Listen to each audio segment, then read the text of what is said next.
Greetings. This is Arvat McClaine of Speak, the Universe Listens. As a very young person, I always felt that I carried the weight of the world on my shoulders, having to make grown-up decisions in order to survive a life marked with physical, sexual, and emotional abuse. While my face was smiling on the outside, on the inside, I always secretly cried and felt miserable. However, over the years, I learned some gems that helped to turn my life around. I now get to live the life of my dreams, filled with love, travel, and wonderment. And I am absolutely passionate about sharing what I have learned with you. If you want to live your best life, tune in each week as I, along with some amazing guests, share these life-changing gems with you. Inspired to be more, do more, have more. Greetings, Hey. and welcome to today's episode of Speak the Universe Listens. Today's topic is creating a superior mindset. And I have joining me DeBorah and Scott. Hey. So, guys, when we talk about creating a superior mindset, what comes to mind for you? Particularly the thought of you are not your thoughts. So being able to separate what your brain may say to you because of previous experiences versus you being in control and kind of controlling the dialogue on what things you want to happen. Mm-hmm. So just creating that separation. Mm-hmm. You are not your thoughts. You have control over what you think and how you think it. Yeah, I heard somebody just recently say we think that the thoughts in our mind, they basically say we think that's God talking to us, Right. not realizing that those are our thoughts, but we have the ability to think something differently, and that we do control our thoughts. Yeah. And a lot of times those thoughts just seem to take over and just keep going. Mm-hmm. And it feels sometimes like you don't have control over it. Mm-hmm. Yet actually we do. Mm-hmm. So how would we start to making that adjustment? Yeah, I'm sorry. You go ahead with that. Well, I was actually just listening to a discussion that spoke on recognizing the first 30 seconds of doubt or negative thought. You've got like 30 seconds to get that into control. And once you recognize that you're kind of going down that lane with your thoughts not being in the right context of what you want them to be, try to catch it within 30 seconds and change it to a positive thought or a positive affirmation, and then you get in the habit of catching those thoughts early, and that's like a process of creating the positive and superior mindset. That works. I thought you were about to say something. Yeah, so I was thinking, because when I was a kid, I actually used to think that there was someone watching me. And as I got to be an adult and started into this whole field of really understanding mind, body, spirit, and all of that, realizing that what I was experiencing was me watching myself. And so that is the separation that you're talking about. So there is a part of you that just goes. It just goes and goes. But then there's a part of you that's watching everything that you're doing. And we tend to not recognize that part that's watching. But if you think about it, if you say, raise your hand, and then you raise your hand, who told you to raise your hand? Like, your hand didn't tell itself to raise it. Like, you told it to raise it. And so realizing that there's a you that can watch yourself do whatever it is that you're doing, it helps you to realize that, okay, I am not my thoughts. I'm separate, and I have control over the thoughts. Yeah. So that good part there is just being that observer. Mm-hmm. Just being able to look at your thoughts and say, it's there, I'm here. Mm-hmm. And that gives you the ability to start realizing you can control them, that they're your thoughts. You can start directing the way that they're going to unfold and maneuver. Right. And, I thought it was really good the way you were saying, DeBorah, just that, if you have that negative thought, the first 30 seconds, if you can just catch it right then and not let that thought complete itself. Right. If you could just transform it right there in that process. And, a lot of times we like I said, if we think our thoughts are just running on their own, we just have them just keep going. They just keep going. They just multiply. They just multiply. But to just stop it and just change it to a more empowering thought is a powerful gift to give to yourself. It is. And it's interesting because for a while, I didn't necessarily recognize the difference. That the thoughts that I was thinking weren't necessarily coming from me, or my true self, my higher self. So it's such an empowering moment when you recognize the difference and you say, wait, those thoughts aren't serving me right now, and you move on to something more productive. You're not under a spell kind of just allowing those thoughts to be the one that guides you. You are guiding you. Yeah, it's so many times when we'll just say things like, that's just the way I am, or that's just how I think about it, or that's just, but we're always in control of that, and we can flip it, and we can flip it more quickly than we realize. Like, we can actually turn things on a dime, but like you said, it's a matter of catching it. And that's what, to me, living in the moment or being in the moment is you being a witness to what you're thinking right now. You're hearing yourself, you're seeing what you're doing, you're hearing what you're thinking, and then if you're thinking or saying, doing things that don't match up with who you want to be, then change it. Yeah. It's almost like singing a new song to yourself, or recognizing that a song or a thought that you had is similar to a song you may have memorized, and you were on this journey now, you've kind of grown past or grown out of that. The song just doesn't serve you the same, so now you have to recondition yourself, or just start listening to something new and allowing that to be what resonates with, or coordinate with who you currently are, your current situation. So just getting that old tune out of your head and moving on to a new song that serves you better. Part of that, I think, as well, is just understanding what your purpose is. Like, what direction do you want to move forward in? Asking yourself the right level of questions. Even, just what is my purpose on doing this?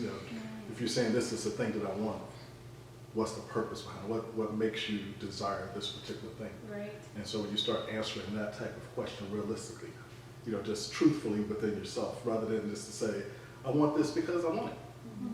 But to go a little bit deeper about what's really behind it, what's driving it. And so then you're able to make those decisions, like what you were saying, and you'll be able to pick the right songs to help support the drive beneath the drive. Absolutely. And the momentum that comes behind that, when you sit and put more thought into why you want it, then you get to the next level of how it's going to make you feel, right? And then that allows you to just quickly transition into it actually being your reality in that moment, when you're soaking in or dreaming about it, or just sitting in the joy of creating the thought on what it is, why, and how it's going to make you feel.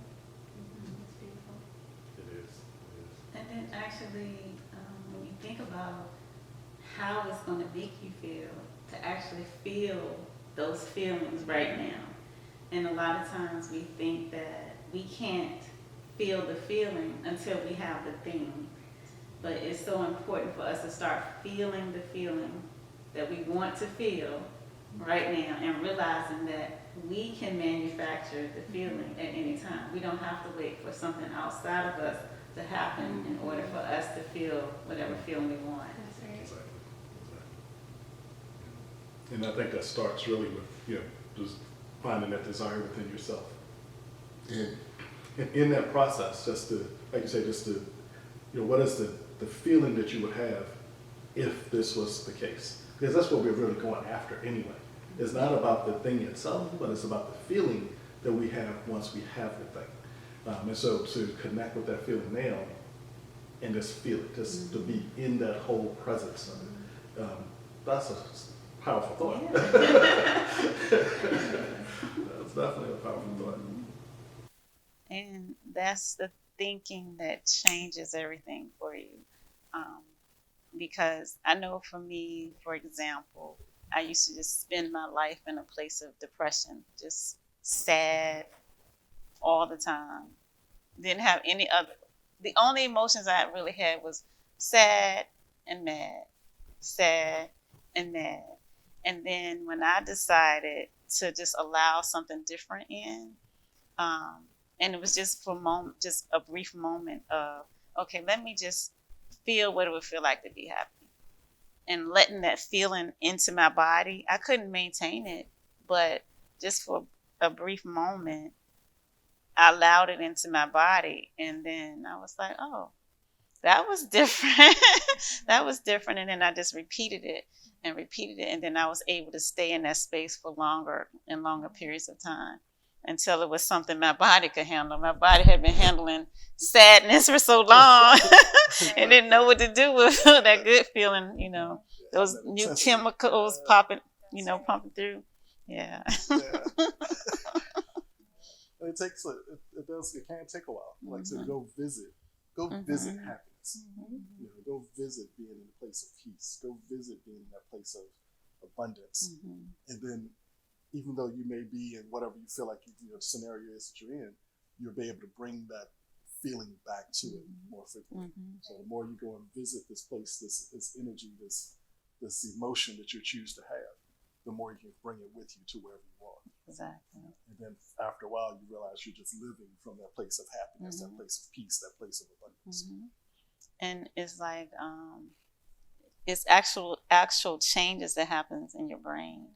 So if you have been, let's say, depressed or just following that route of anger, your brain cells are lined up in that rut. So when you think a certain thought, it's automatically going to fire a certain way, and it's going to keep firing that way because the more you think that, the more it's going to fire. That's what's easy for your brain to do. And then when you start trying to think of something different, happiness, well, it's got to reach a little bit. And so it has to build new brain cells and neurons until now this is your new pathway instead of this one. I think also our bodies get in the habit of feeling a certain way. So when you're angry, when you're sad, you're a little bit more tense. And so we have a tendency to be more tense. It takes a while to adjust that. So if something happens, the first instinct, you tense up all of a sudden. And then you think about it, why was that tense? And so then you can kind of back up and go back into that place of peace or happiness and relax a little bit. That's beautiful. That's so true.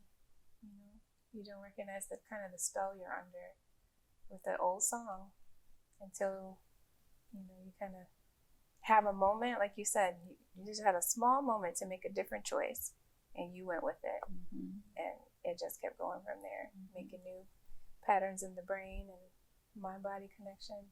It's awesome. I remember asking somebody before, they was just mad. I was like, so why are you mad? And they was like, look, I'm just mad.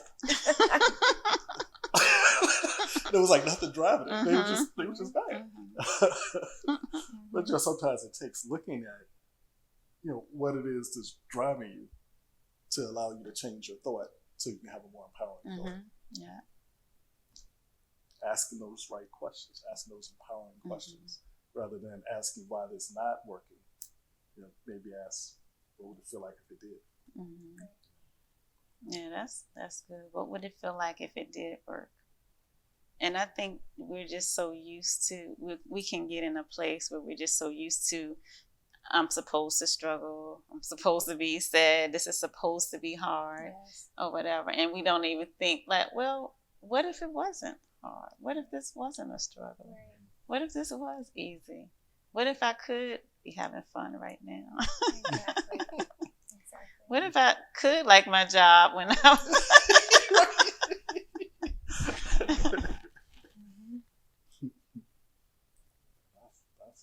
the way to think. It is. And so, can I ask you, Arvat, when you decided to make the choice to feel something different than what you were used to, was there something that inspired you in that moment, or was it just out of curiosity? What led you to make that choice then?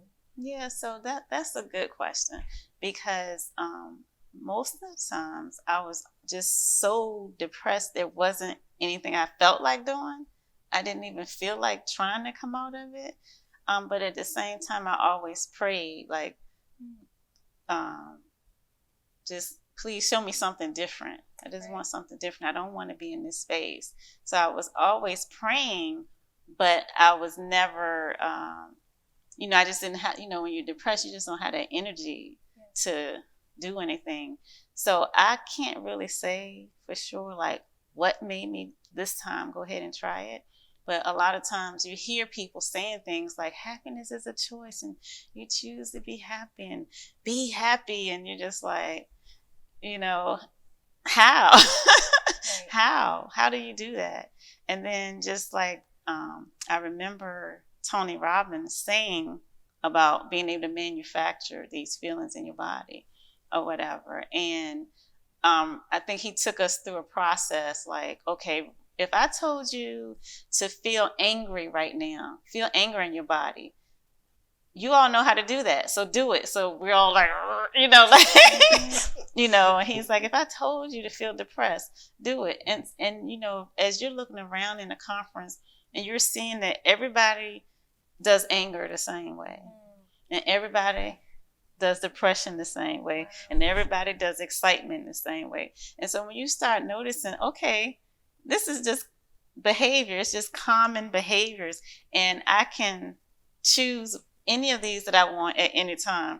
And, it's one thing people will always say, if you thought you won $1 million right now, you'd be like, you'd be excited. And if someone said, no, I was only kidding, that doesn't change the fact that you were just excited a moment ago. So it really wasn't the money. Right. It was what you thought. And so the more we're aware of our ability to control how we're thinking, our thoughts control our feelings. So if I can think something different, then I can feel something different. Beautiful. But in that scenario, a lot of people be really upset when they find they didn't win the money. And they'll be even more upset than before the whole conversation came up. But they were still in the exact same scenario that they were in before. They didn't have $1 million. They still don't have $1 million. But now they're madder. That's their normal place to go. So you have like you say, it's completely as a choice. But nothing changed. Nothing changed from them not having the money to them not having the money. Nothing really changed from them not having the money to the place where they thought they were having the money. Yeah, they were feeling this euphoria. They was just really excited. And so it really is just easy to see when you think about it from that perspective that it is just a choice, and there's a choice that we can make it any moment. And sometimes we got to battle some of those voices, and but if we stop those voices from going on, and just step back, look at it, observe it, and from that place we can now make that choice. And so it's not a matter of ignoring them, but to take control over them. Well, that was actually a perfect wrap up as far as creating a superior mindset, recognizing that you are not your thoughts, that you can take space from your thoughts. And once you take space from those thoughts, you can decide the direction that you want your thoughts to go in. You can decide how you want to feel. And so, thank you guys. This was very enlightening. Yes, thank you. Thank you all too. Thank you so much for joining us this week. We look forward to seeing you next week. And don't forget to check out my website at arvatmcclaine.com and hit the subscribe button below. Until next time. Bye. Bye.